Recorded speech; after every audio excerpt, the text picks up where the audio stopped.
Bom dia, meu nome é Eduardo Marsola do Nascimento, sou mestre em Sistemas de Computação pelo Instituto Militar de Engenharia, trabalho há 10 anos na Petrobras como engenheiro, faz um ano que eu estou numa equipe responsável pela segurança cibernética dos sistemas de automação industrial. Eu estou aqui hoje para apresentar o artigo Applying Zero Trust Principles to Secure Industrial Control Networks. Esta é a agenda da apresentação de hoje e vamos direto à introdução.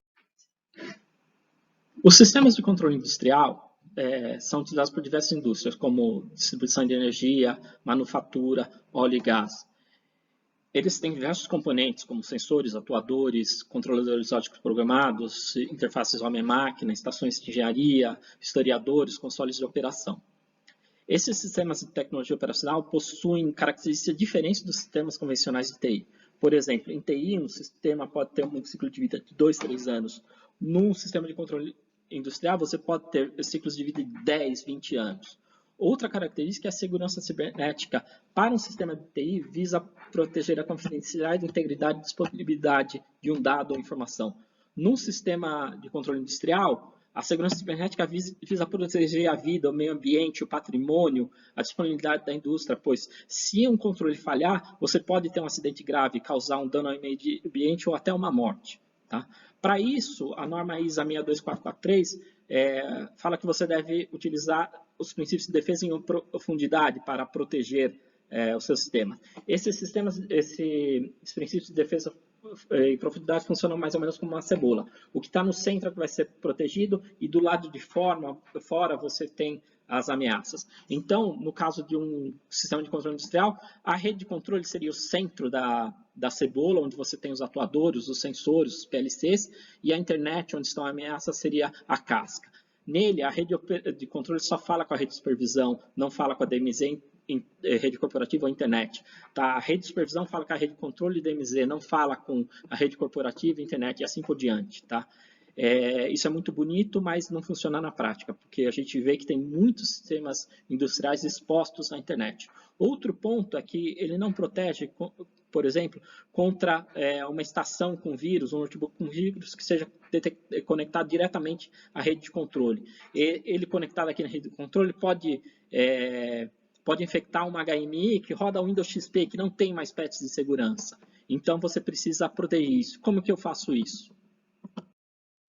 Uma forma de fazer isso é usar uma arquitetura de confiança zero. Aqui são os princípios fundamentais de confiança zero, segundo Gilman. Eu só vou citar um por causa do tempo, tá? Por exemplo, a localização do dispositivo não é suficiente mais para confiar na rede. Então, aquele caso do notebook que foi conectado na rede de controle não seria mais uma ameaça, porque agora ele não poderia mais falar com a HMI. Uma rede utilizando os princípios de confiança zero funciona mais ou menos da seguinte maneira.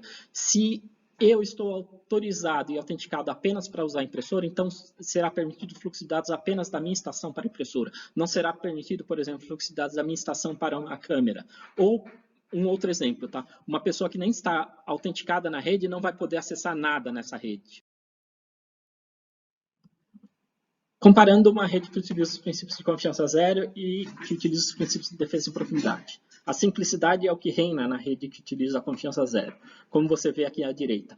Por exemplo, uma estação de engenharia que vá atualizar um antivírus, ela simplesmente precisa ser criada uma regra que permita ela de atualizar o antivírus. Numa rede que utiliza os princípios de defesa em profundidade, a estação precisa ser criada uma regra que permite a estação na rede de controle falar com o servidor de antivírus da rede DMZ. Outra regra do servidor de antivírus da DMZ para falar com o servidor de antivírus na rede corporativa e uma última regra do servidor de rede corporativa para falar com o antivírus na internet. Ou seja, é tudo muito mais complexo, é muito mais difícil de gerenciar. Isso pode trazer grandes problemas. Um dos problemas de aplicar arquitetura de confiança zero é a necessidade de trocar todos os seus equipamentos de rede. Para evitar isso, a estratégia proposta neste artigo foi a utilização de sobreposição de redes. Você vai ter uma rede de transporte que utiliza os equipamentos atuais, você só vai apenas configurar eles de forma a permitir apenas que o dispositivo fale com um gateway de segurança, gateway, que vai ser responsável pela aplicação da política, tá? E uma rede sobreposta, uma rede lógica, uma subrede lógica, que você vai permitir que a estação fale direto com o elemento de aplicação de política. Tá? Você consegue isso com um pequeno software aqui na estação, pode ser um software de VPN, por exemplo, como um OpenVPN da vida, e nos casos de equipamentos que você tem, são proprietários, que não tem a condição de disposição, você pode pôr uma caixinha na frente, por exemplo, um Raspberry Pi com Linux, que vai ter o software na frente e ele vai ser o ponto de conexão com a rede. Concluindo, apesar desse trabalho estar numa fase inicial, ele indica que a utilização dos princípios de confiança zero para proteger as redes industriais traz grandes vantagens. Como trabalhos futuros seria criar um esquema que aplique os princípios de confiança zero em redes de controle industrial, utilizando padrões abertos. Isso seria feito por meio de um projeto de pesquisa que estudaria o estado da arte atual dos componentes da arquitetura de confiança zero, identificando lacunas e propondo soluções. É isso, obrigado, pessoal.